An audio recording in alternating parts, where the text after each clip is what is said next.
This is Greg Canty here, and welcome to the Win Happy podcast. Stay tuned for interesting chats with interesting people about winning their lives and being happy at the same time. This show has been brought to you by Fusion Communications. Thanks for listening.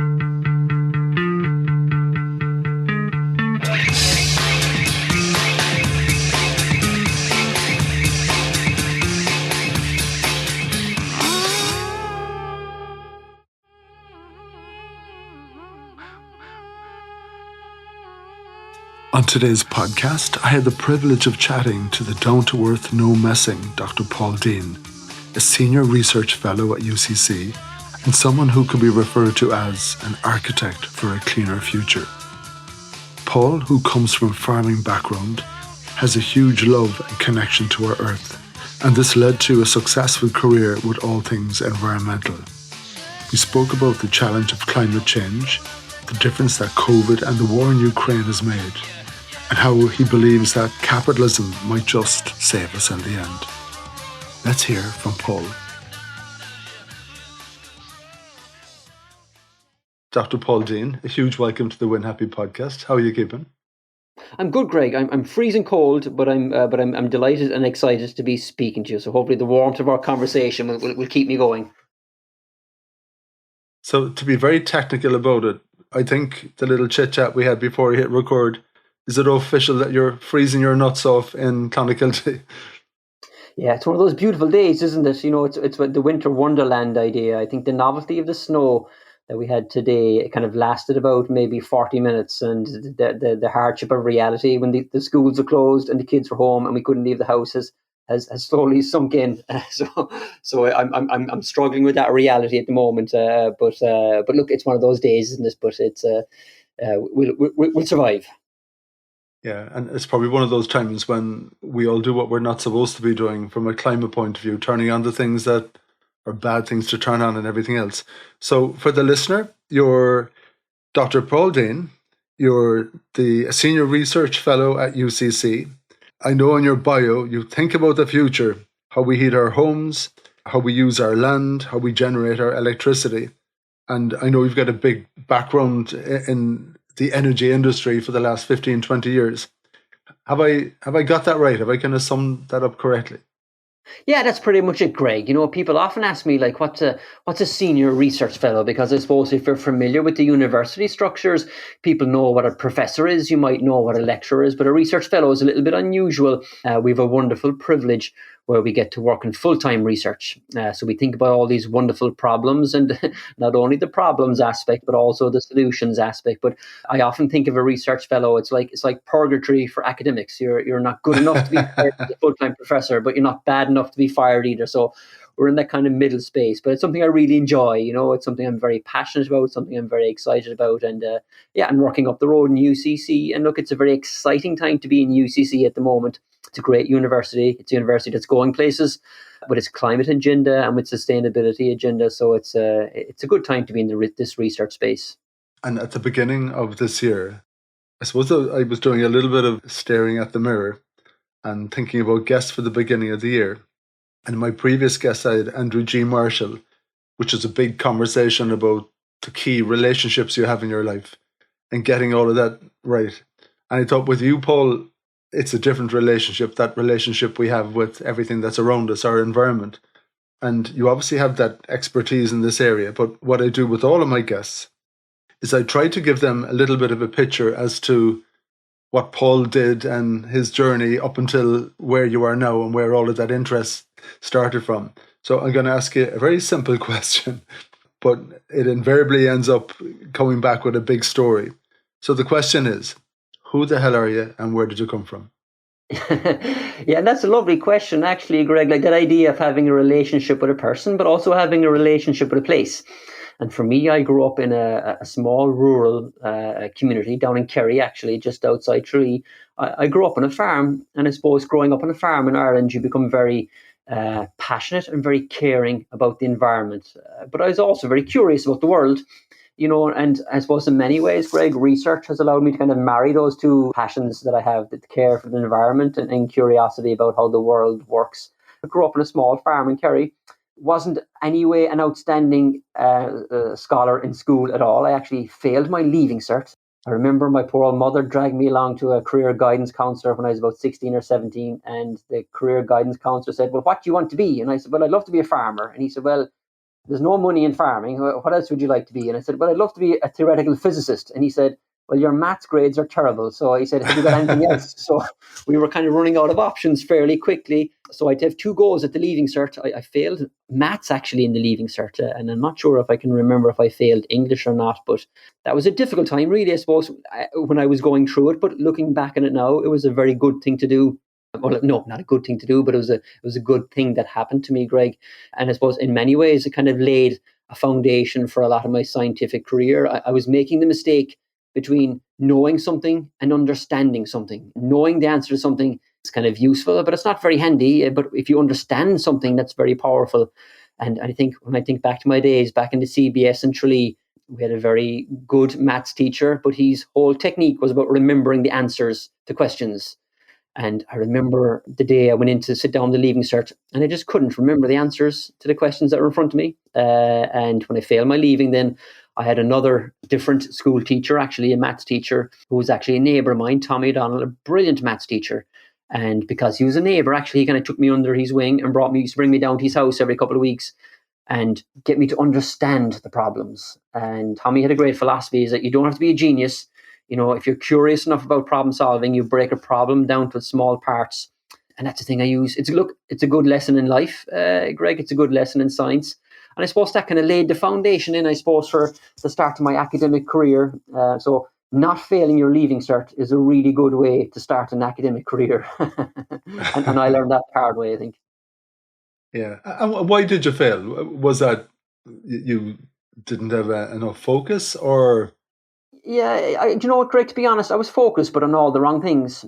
And again, I suppose, look, back in the day, that was maybe 20 years ago now, the leaving cert was kind of treated as a memory test, and it was all about the point system, so if you're good enough to remember the answers, you're good enough to get out into the world, and I think Dave McWilliams, economist, I remember listening one day at a talk. I was speaking at something, he was talking as well, and he failed his leaving cert as well, and he was making the point around the old leaving cert system that we had in Ireland allowed people to go out into the world who thought they were very clever because they could remember things, but it also meant that people who couldn't remember things were sent out to the world and they were told they were stupid or they weren't intelligent, Yeah. And I suppose I was one of those people, I failed my leaving cert, but knowing now, I suppose, look, I'm a senior research fellow. I've published in lots of the world's top scientific journals, and it's kind of funny when I look back to that leaving cert time. But fundamentally, Greg, it was just about just trying to remember the answers to things rather than understanding them, And as I said, understanding is a beautifully powerful tool to have in your arsenal of kind of curiosity, whereas just remembering the things. And look, things have moved on massively now. I think, look, hopefully teaching has moved on. But we live in a world these days where you don't have to know a lot because you can just Google things now. But if you can kind of pick problems apart and problem solve, and that's what I was missing fundamentally, and a lot of my colleagues as well. We kind of memorized answers, and it doesn't always work, unfortunately. It's bringing back to me a conversation I had quite recently on the podcast with Serena Fanning. She's the daughter of Professor Conal Fanning, from the Kane Centre and UCC fame. His whole thing is, it's not what you think, it's how you think. Yeah. And she had a similar story. I don't think the scores on the board in that traditional way that you're talking about it matched her intelligence. For that simple reason, I think that she was taught by him, now part of herself in there as well, but to question everything and why is this and why that, as opposed to just learning the damn thing off by rote, ticking the box. You'll giggle at this. One of the traumas in our industry is having to do government tenders. Well, if you want to win that work, that's the process that's there. So, it's like an exam. They issue the tender, they give you the spec, the scores for different things, different categories. And the thing I can say to all of our team, this is not like writing a plan for a regular prospect where you get to meet them, you get to ask all of those probing questions and dig deep into what their core issues are. You just have to read the brief that they've put out, good, bad, or indifferent. Everyone gets the same brief. I think a lot of the skill is actually in the listening and probing into that brief. And what I say to them after that, it's a leaving cert exam. And Yeah, you get yeah, points yeah, for this, that, and the other. Stuff that you wouldn't do in a month of Sundays. Yeah, if they're yeah, yeah. looking for it, you put it in there and you make sure you've ticked that box. And maybe sometimes it's that simple, no messing approach. That's a poor solution to a problem that a lot of people have. Like, how do you rate kids at 17, you know? Yeah, yeah, but you're right. Like it's formulaic, isn't it? Like, and I suppose the wonderful thing about like if you want to make a career in science and do well in science, you've got to be curious. Like and that means unconstrained thinking. Thinking beyond the bounds of what we traditionally think. And I suppose the leaving cert structure that I was in was the very opposite to that. Like we weren't taught to be curious; we were taught to remember the answers and just regurgitate it. And that was successful. A lot of people did well out of that. But then, like, if you carry those poor life learning lessons into your career or into your life, that constrained thinking, you're limiting yourself a lot. And like what I love about science is just like the structure it gives you about thinking about the world. Like it's a lovely architecture to examine things, to kind of to not only the external world but your own life as well. And science is a really beautiful way to do that. And I never really found that when I was in secondary school.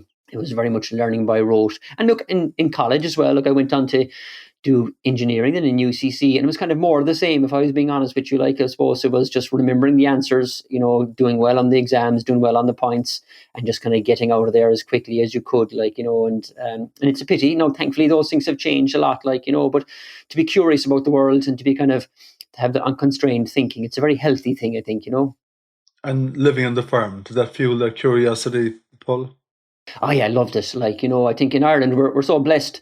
The connection we have with land, the connection we have with language, the connection we have with culture, and it's kind of an unspoken language. My dad would have been a huge influence in my life. My dad never went to college or never. He kind of finished school early in life, but he was a beautiful man. He's passed away now since, but he was very very connected to the land, and a kind of an unspoken wisdom, really, like a lot of Irish people, just that, a beautiful calmness, a serenity, and understanding how people work, how nature works, so I really felt I inherited a lot of that from him. And I suppose to care for nature then that comes with that, caring about the environment, caring about our land, caring about our animals, and caring about the planet. That really, Greg, came from, I suppose, that farming background. And it's lovely. It was great then to actually, I suppose, be able to carry that care for the environment through into research and into university and out the other side. But that certainly would have been a huge influence. Look, and to be honest, Greg, I would have loved to be a farmer, but with a small farm, kind of margin land, 50 acres, 70 acres, there was just no financial way you can make money in farming, small farming. Farming now is kind of big, go big or go home. It's very hard to make a career out of it, So yeah, reluctantly, I let the farming go, but sure, I'd probably be broke if I continued it, And look, that's kind of representative around lots of areas of rural Cork and rural Kerry. A lot of my classmates, when I go home now to the parish where I grew up, most people have moved away, rural Ireland, parts of it, particularly areas that had kind of marginal land, has been kind of hollowed out in many regards. A bit of remote working has probably helped a little bit, but I suppose, unfortunately, farming is a thing of the past for a lot of for a lot of communities that I grew up in anyway, because essentially it was too small. You described your dad as being a beautiful man. Did the land give him that a little bit in the way that you're describing? Does it form you as a person, when you're experiencing it and working with it, and it gives back to you, and you depend on it, don't you? You do, and it's a two-way thing, isn't it? It's a two-way relationship between you and the land. It can be very harsh, can be very unforgiving, but it can also be very rewarding. And I suppose the wonderful thing about farming and the wonderful thing about nature, and I saw this with Dad and with the animals, it's different every day, so you've got to go with the flow. You can't be too precious about the good times or too upset about the hard times, because it's in constant state of flux, not only in nature, but financially as well, And I saw my mom and dad, working very hard on the farm. I suppose you kind of bring that work ethic, I suppose, with you as well. And you have to work hard on farming, even today, it's a very unforgiving environment financially and at a natural level as well. You're very open and exposed to the whims of the weather, to the whims now of the markets, so yeah, certainly that had a huge influence, I suppose, on my personality, I suppose. Living that and observing it through my parents as well, their connection with the land. and what it gives you to community as well. I think, farming in isolation is very hard, but farming in a community makes it a bit easier. Like, I think we're very blessed in Ireland with the rural communities that we have, because they offer so much in terms of enriching your personality and enriching your life. So it was lovely to grow up around that. Actually, it was very, very enriching and very enjoyable. What was your dad's name? His name is Michael Deane, and we named Michael. my first kid, Mikey. We named him after him. Mikey's 7 now. So Dad would have passed away about 12 years ago, and my mom not too long afterwards. And unfortunately, like a lot of Irish families, the farm was sold afterwards or just beforehand, so the land is gone now, but the connection, I suppose, still remains, and it is lovely. I still have my brothers and sisters down there, so it's lovely to go down there and kind of visit the land. But or I kind of look with nostalgia sometimes on the land, with a bit of, maybe it's a romantic notion that we kind of connect to these things, but yeah, it's something I miss, but something I gained a huge amount really in my early lifehood, in my early adulthood, certainly. I think the different people that I speak to on the podcast, anyone who's come from the land like that, it leaves a mark on them. I think it shapes your personality, it shapes the way you think, which is quite interesting. My own dad was Michael as well. He passed away about 5 years ago around this time.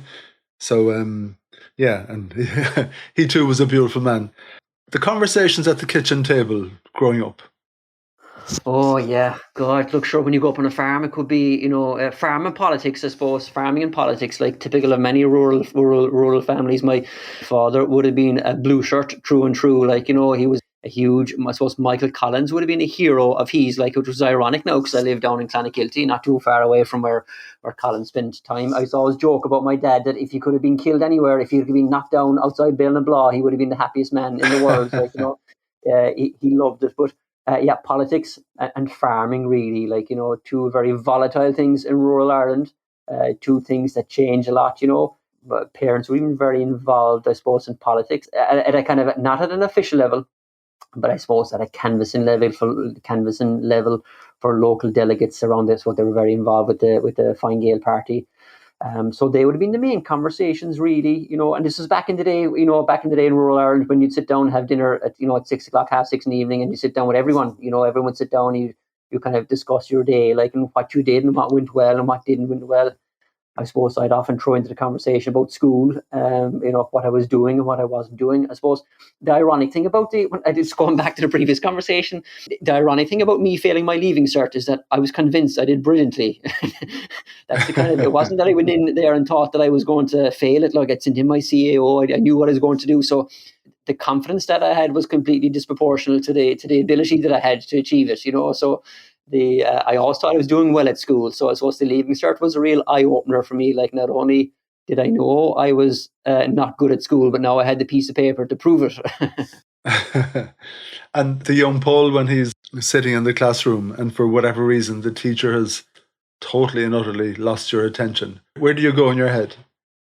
Oh, sure, I love daydreaming. Like, I still am. I love dreaming about the world, about space, about the stars, about the galaxies, about universe. As I said, like, when I was a teenager, I always wanted to be a theoretical physicist, because I still read those books as a kid, which is kind of funny. Now, not that I understood them. Let's be quite clear there. Like, I'm not putting myself forward as an academic genius here. Like, but I was always way more curious than I was intelligent. And I still love spending time on my own, and I suppose when you're growing up farming, you're doing jobs like spreading fertilizer or rolling fields or milking cows. You do spend a lot of time on your own, but I was always carried off into the future, thinking about what the future would be like, thinking about how the world works. More so, I suppose, about the physical sciences and mother nature rather than human nature. Always that curiosity about, wondering about how do stars work, and, how will I ever get to the moon, or will I ever get to the moon? Now I've kind of given up on that idea, but yeah, always carried off into the kind of the future, which is funny because that's how I describe the research that I do now. If I'm presenting to the Oireachtas, or if I'm presenting to policymakers, or if I'm talking to international committees, I always talk about that I think about the future. And just as I'm listening to myself now, actually, that was a huge part of my childhood and teenage years, was actually thinking about the future. I suppose a lot less anchored in reality than the research that I'm doing now, but something that I really love. So I suppose that passion, Greg, was always there, maybe at an early stage, And I think one of your great skill sets, Paul, and I know you've got such an incredible reputation with people, is that you do have this ability to talk common sense, bring everything down to brass tacks, use language that we all understand instead of getting us lost in, big terminology and everything, which I think can often happen. And it not only does it turn people off, that you just don't understand. And when you don't understand, our attention spans drop very quickly. The mobile Yeah, phone yeah. comes out, and before you know it, yeah, you're just checking emails and everything else. That whistle stop tour from the young lad in school and he's dreaming of stars and everything else to what you're doing now. Could you give me that tour? Yeah, sure. Yeah, I suppose I went to UCC, which I loved. I worked in, I think it was engineering, environmental engineering, and then I went on to do a master's in kind of meteorology, because then I was kind of curious about wind energy. And at that time, Greg, Ireland was just starting to build a number of wind farms. And I did a kind of a degree, in a master's degree in meteorology, allowing us to understand how wind flows over hills. And actually, then that brought me to Canada. I went to Quebec then for 4 or 5 years. I worked in industry over there, and I absolutely loved it. I worked through the language of French. I learned French over there stubbornly, so I had my thick Kerry accent with my failed leaving cert, and there I was learning French. So the accent was unforgiving at times, but I got through it, and I speak good French, and I worked over there, and I love that. It was really interesting.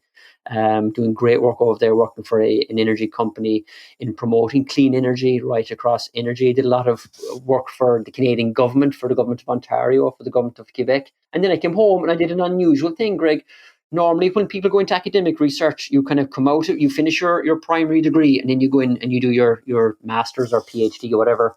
I actually did my PhD late in life, I suppose, in my late 20s. So I worked in industry for a number of years, and then I came back and did the PhD, which is a good way to do it from an academic perspective, because you get a kind of a view of the real world, and you see how the industry works and how energy works. But financially, it's a disaster, because you come from earning a good salary with a big company abroad, back to UCC, where you're earning essentially, below minimum salary levels, really, you're kind of back to studentships again and back to scholarships, and you're earning very little money. So that was difficult financially, to be honest with you. But I did a PhD in energy systems modeling, which again is kind of, I suppose, at its most simple level, it's using computer models to understand where energy comes from and where it will come from and how we can make it cleaner.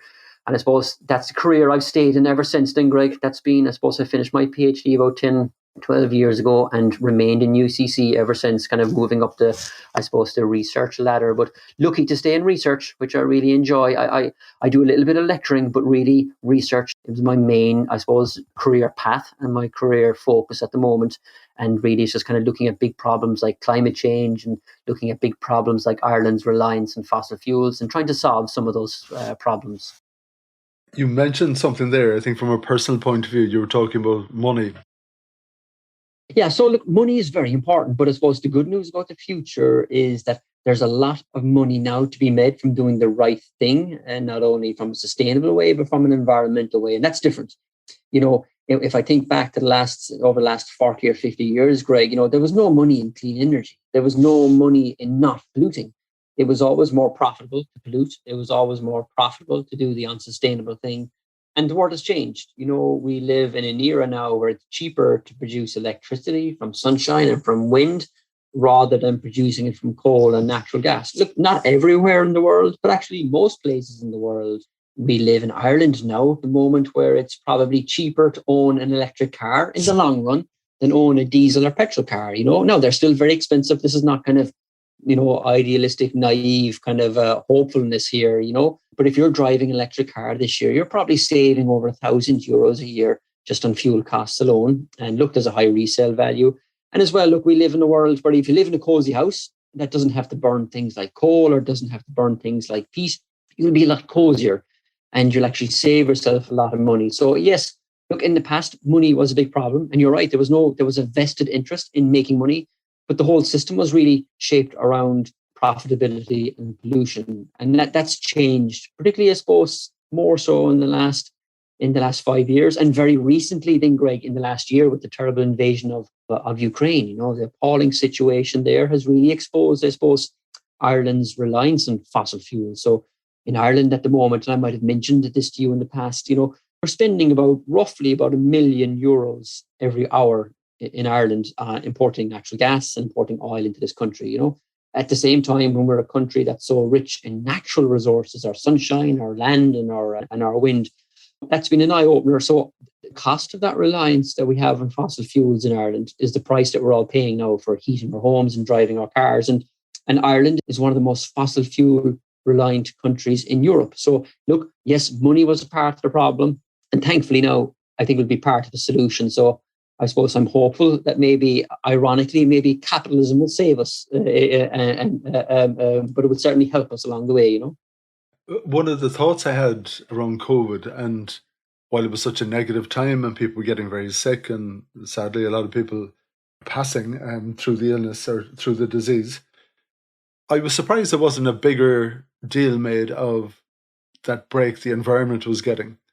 You know, we all heard about the rivers and you could see the water clearly.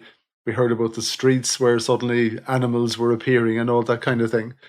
As an example of one, I was trekking up to Dublin 2 days a week. Well, I was staying there 2 days. So that was my diesel on the road up and down, at least once a week, the journey up and the journey down, a lot of the other traveling. Then all of a sudden you had to function from your home. The thought now of going into town is a bit of a pain in the backside. We gave up our parking space in town. Sure, you had to have a parking space because you were in there all day, every day, and all of that's cut out, and the streets are that bit quieter. So in a funny way, I wondered, did COVID accelerate something that we needed to do anyway? And in exactly the same way, while Ukraine is horrific with an innocent country being pulverized by an aggressive neighbor, just mind-blowing. But at the same time, is that after pulling the plug on our easy dependence on fossil fuels and gas and everything?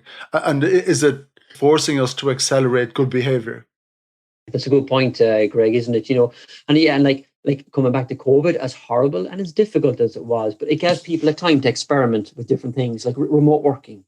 It gave us a chance to try out, you know, different things at home. It gave us social license in many ways, just to pop over and see the neighbours and see how you're doing and introduce yourself. Look, that's how I met many of my neighbours here for the first time, like, you know, and that was a lovely thing. It allowed us as well, Greg, to connect more with nature. You know, people would go for walks. Remember, I like thinking back to it now, it seems like so long ago. But remember the 2 kilometre limit.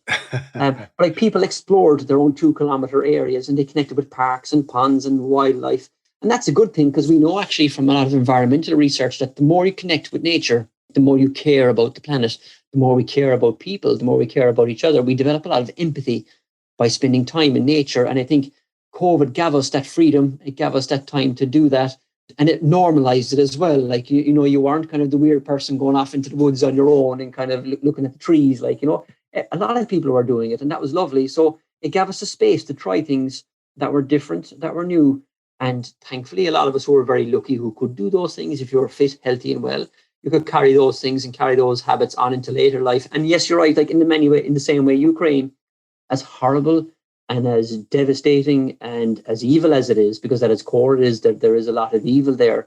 It's a wake-up call really for Europe. It's a wake-up call for us in Ireland about how the funds for things like fossil fuels, which we need, which are necessary, you know, they're not going away quickly, but those funds can be used to do, yes, terrible good, but terrible evil as well. Like, you know, and we have not a direct responsibility, but I suppose an almost roundabout responsibility in terms of moving away from fossil fuels. And it's always difficult, I find, Greg, to chat to people about the pollution that comes from fossil fuels into the atmosphere, which is hard to see.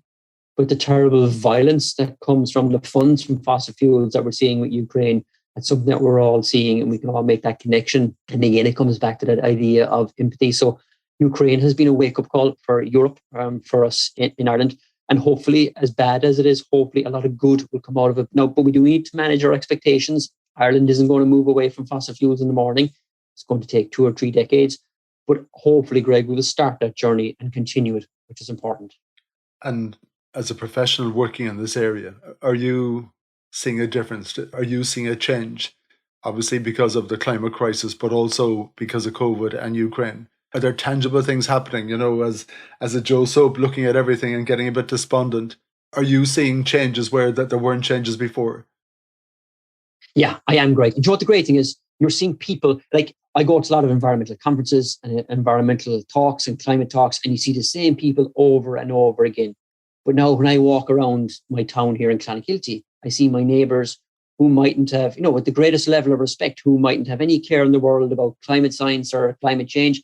I see them driving electric cars. I see them putting solar panels on the roof. So, and they're not doing those things for environmental reasons. They're doing them for economic reasons. And that's when you see a kind of a tipping point. When you see people who do, and it's again with no disrespect to people. Look, we all have we have complicated lives. We have a lot of things to worry about. Not everyone can worry about climate change or care about it. But when you see those kind of good solutions coming into normal day life, that's when you know you're doing that things are at a tipping point and things are changing. We're seeing a lot more electric cars around the place. Walking around towns, we're seeing a lot more solar panels. We're seeing a lot more places being insulated. So I think, that has come out of, as I said, that came from an economic motivation, not necessarily an environmental motivation. And that's fine as long as people are doing it. And that's a good thing, I think. And Paul, you and your colleagues in Mare, what work do you do and how do you influence that agenda?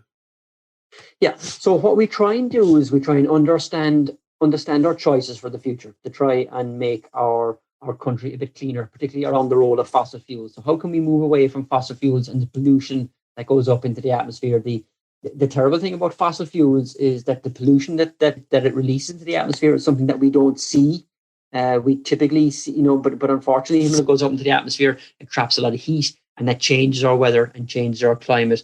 And unfortunately, the people who see the consequences of our actions in Ireland are unfortunately those probably in the poorest countries around the world. They see it through flooding, through extreme weather, through extreme heat. So we're trying to figure out ways to move away from that. So a lot of our work is really allowing us to understand, I suppose, create these blueprints for a cleaner future. I like to think of ourselves as kind of architects for a cleaner future. And in many ways, it's just presenting to government, to policymakers, to academics, to companies, to institutions, to county councils, letting them know what our choices are, letting them know what our options are. It's not necessarily telling people what to do, because telling people what to do doesn't work, but showing people what our options are is a much more powerful way. And science is a lovely way for doing that, because we can talk about the cost of things, but we can also talk about the cost of not doing things. If Ireland doesn't want to move away from fossil fuels, that's fair enough.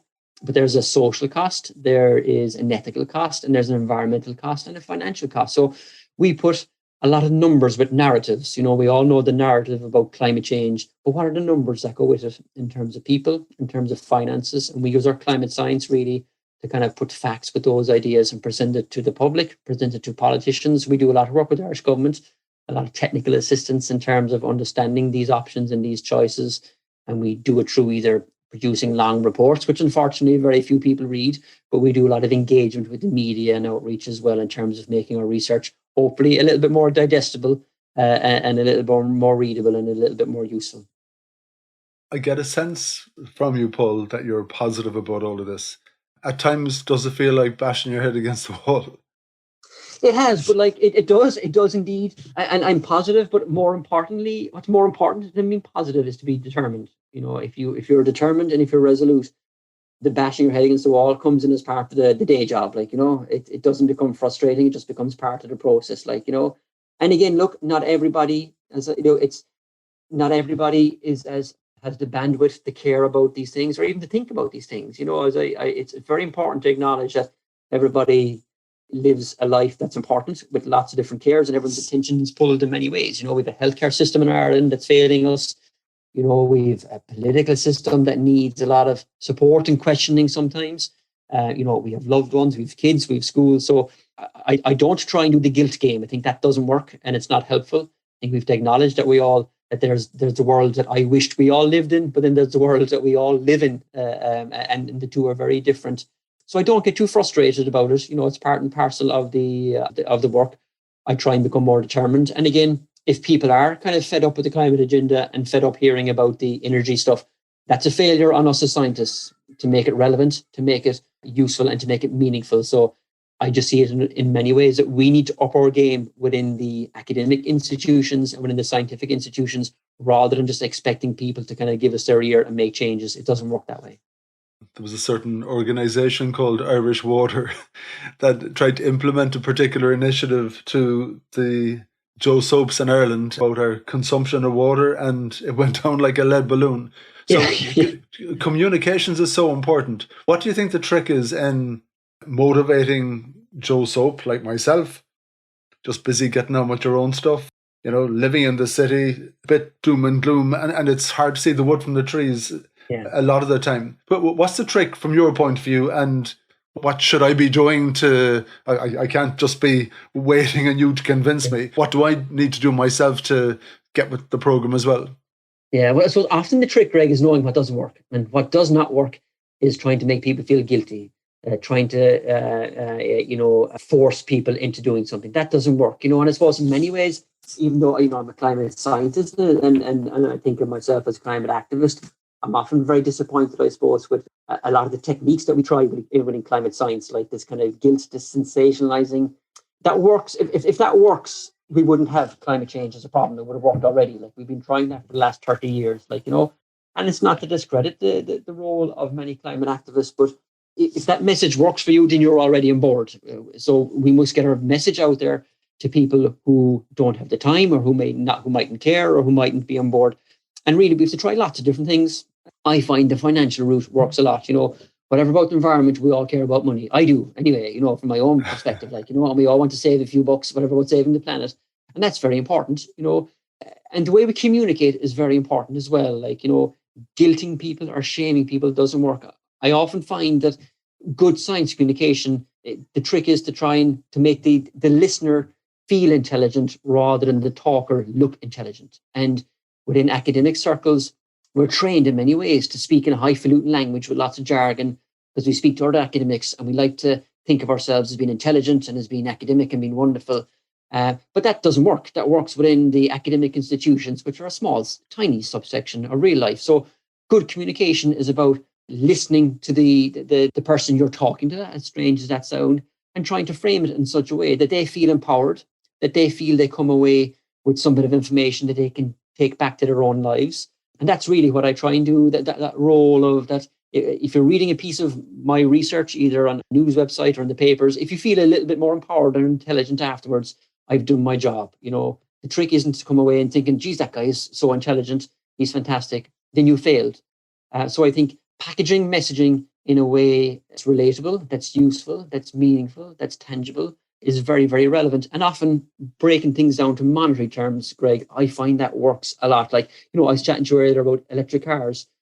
Like I could talk to you all day till the cows come home about the emissions benefit of electric cars, but telling people that you're saving between $1,000 and $1.5 grand this year because you drive an electric car, that lands with a lot of people, and that's great. It doesn't land with everyone, but it changes the conversation to an economic benefit rather than an environmental problem, and focusing on the positive solutions rather than the negative problems, I find tends to work when it comes to climate change, when it comes to energy, and especially when it comes to talking about these things.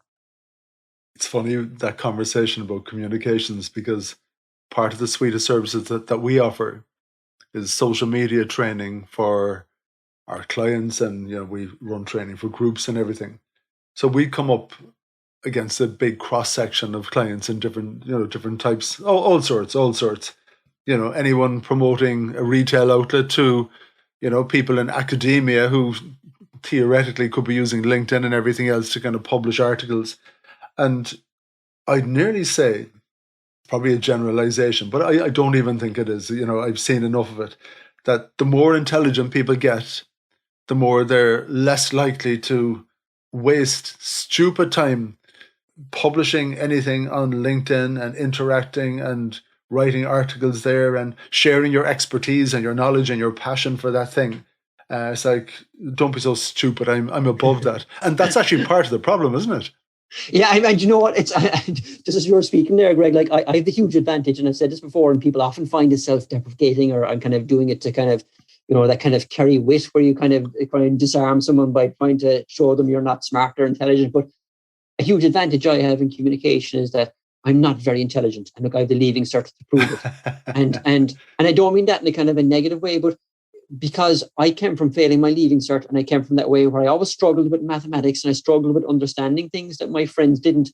And that lack of intelligence meant that I had to go out there and understand things myself. And I had to explain it to myself so I could digest it and so I could realize it. And that's a huge advantage. And it comes back to, I suppose, to what my maths teacher back in Leaving Cert used to say to me, like, break the problem down into small parts. And if you understand the small parts of a problem, you're halfway there to understanding the solution. And I think that's been a huge, I suppose, blessing that I have had in my career, that lack of intelligence has forced me to kind of face the stark reality that I don't understand everything.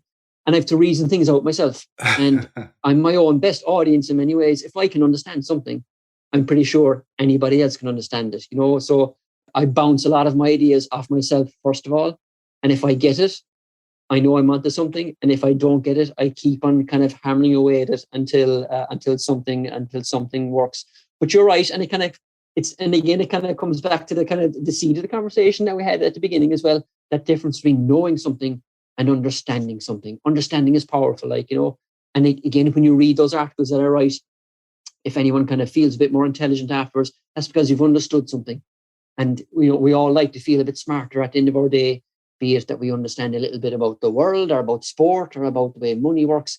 And that's a very important thing. But intelligence doesn't always equal good communication. And in many ways, it can be a curse, Greg, because if you understand, if you kind of know what you're saying, you're not necessarily good at explaining it. And that can be a weakness as well. Yeah, you use a lovely word there about being smarter. And I think there's times when you're listening to a conversation, a podcast, an interview with someone who's highly intelligent about a particular subject matter, and they're using very smart words that no doubt they understand and possibly the interviewer understands as well.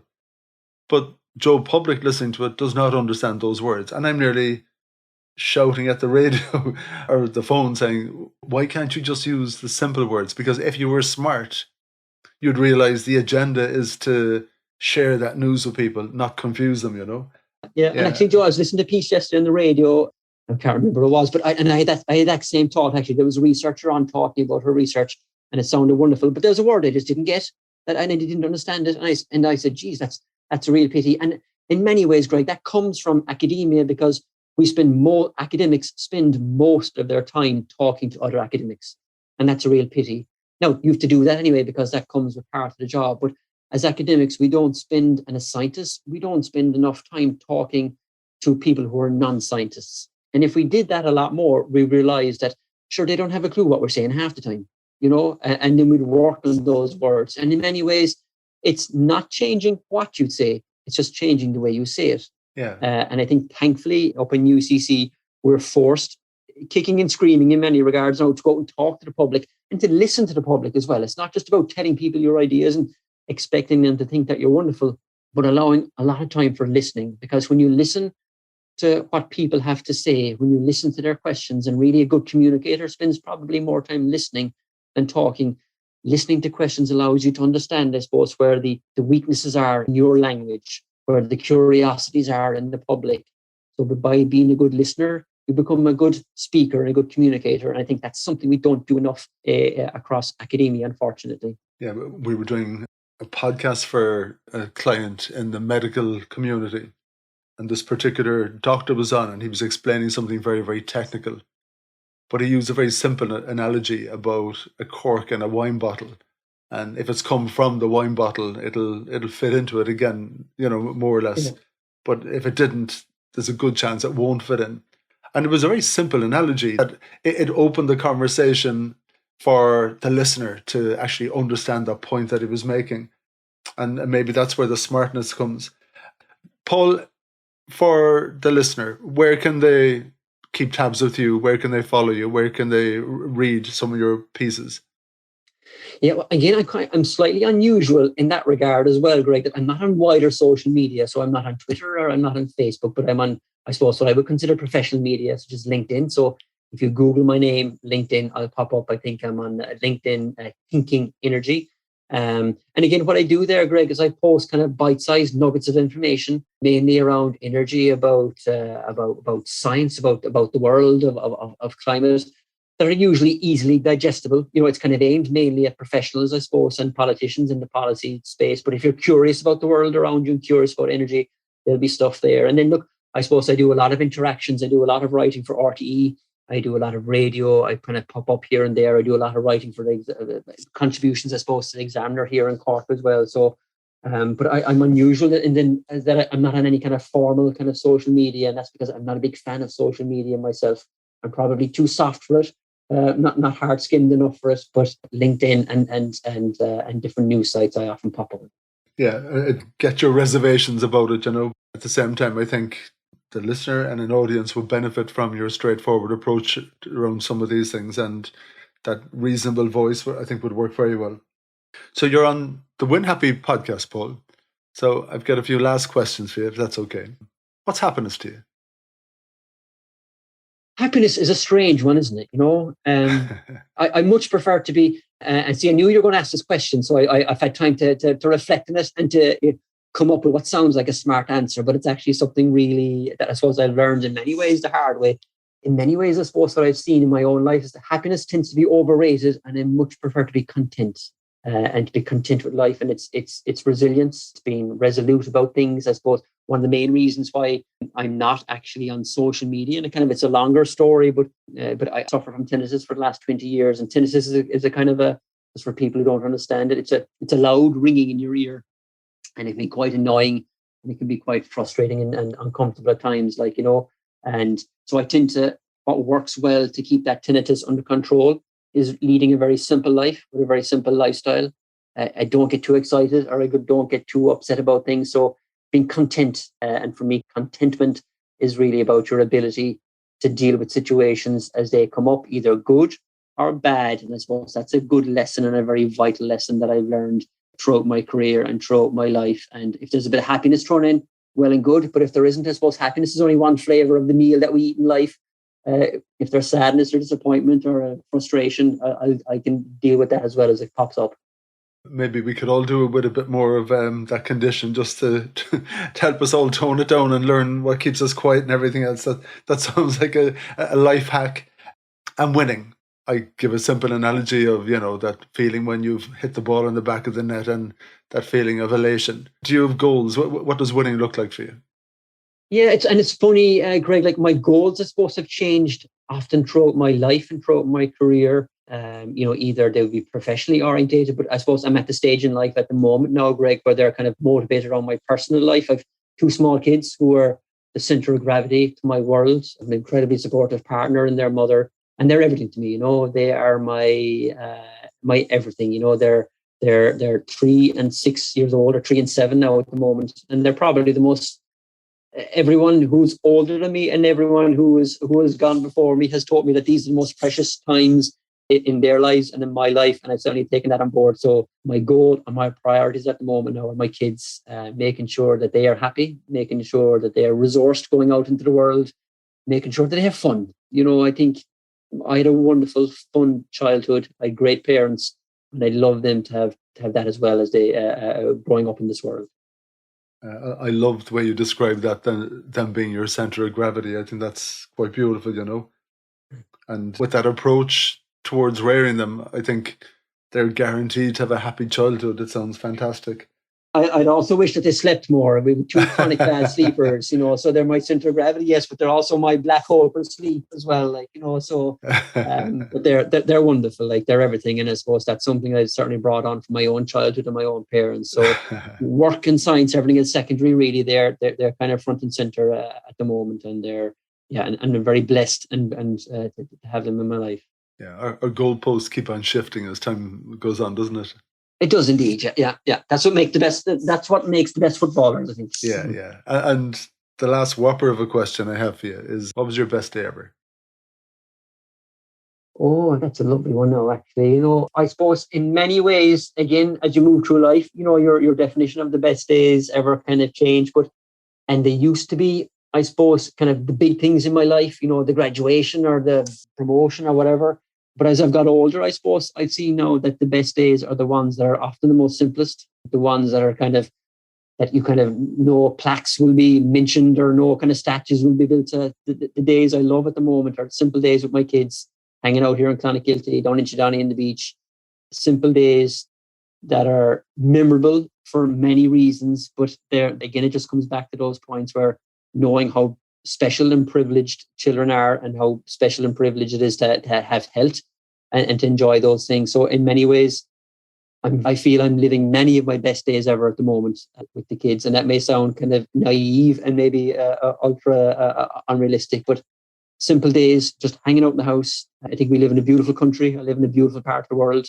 And when you look at what's going on in Eastern Europe, in Ukraine and all around the world, I can't but feel happy and blessed for having normal days in my life. Yeah, we are lucky. And it sounds to me, Paul, that you have it figured out. I certainly haven't. That's where I am today. It could all change. Like the leaving cert now, it could all change very quickly. But at the moment, I'm happy, and things change. Hopefully, I'll be able to change with it. Paul, thanks a million for coming on the podcast, and I'd love to have you on again at another point. So, listen, take it easy and have a great year. Thank you so much, Greg. Thanks to all your listeners as well. Thank you. Yeah, take it easy, Paul. Cheers.